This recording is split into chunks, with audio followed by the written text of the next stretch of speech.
వెనకట పీర్ల పండుగ అంటే ఎట్లుండే, పండుగ వారం దినాలు ఉందనంగానే పెట్టెలు జరిపేది.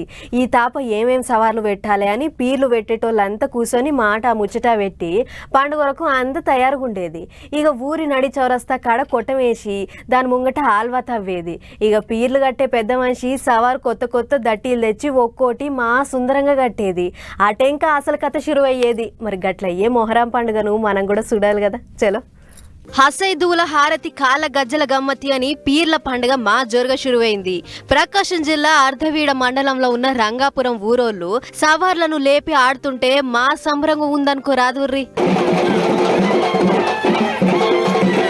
సవార్లకు మంచిగా దండలు కుడకలేసి ఆషన్న ఊషన్న హైదరి అనుకుంటా ఊరంతా కలే తిరిగిర్రు.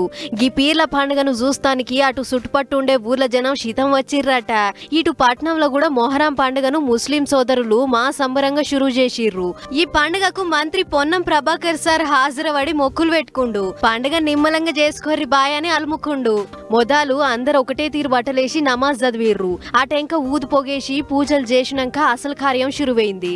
ఏనుగు మీద ఊరేగింపు సాగుతుంటే ముస్లిం సోదరులంతా నినాదాలు ఇచ్చుకుంటా ముంగటికి కదిలిర్రు.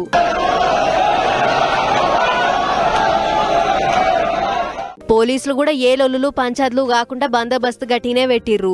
బీబీకా ఆలం ఊరేగింపు ఉండుతోని పట్నంలో పాత బస్తీలో ట్రాఫిక్ ను మళ్ళిచ్చిర్రట. ఇక ఇదిట్లుంటే అటు నెల్లూరు జిల్లాలో ఉన్న బారా షాహిద్ దర్గాల రొట్టెల పండుగ మా సంబరంగా అయ్యింది. దేశంలో అన్ని దిక్కులకెంచి వచ్చిన భక్తులంతా దర్గా కాడికి చేరి రొట్టెలు వంచుకుర్రు. అయితే ఈ రొట్టెలను ఈ దర్గా కాడున్న స్వర్ణల చెరువులకు దిగి కొంగు మీదేసుకొని పంచుకుంటే అంత మంచిగా జరుగుతుందని భక్తులు బగ్గ నమ్మిక పడుతుంటారు. అందుకే ఎక్కడెక్కడికెంచో భక్తులు వచ్చి 3 దినాల పాటు అయ్యే ఈ రొట్టెల పండుగను ఎంతో పారంగా చేస్తుంటారు. ఇట్లా వచ్చిన భక్తులంతా బాబాకు కొబ్బరికాయలు కొట్టి రొట్టెలు వంచుకుంటా ప్రసాదాలు తీసుకుంటా ఎప్పటి నుంచో వస్తున్న ఈ పండుగను ఇప్పటికీ అంతే కాయిస్తో చేస్తుర్రు.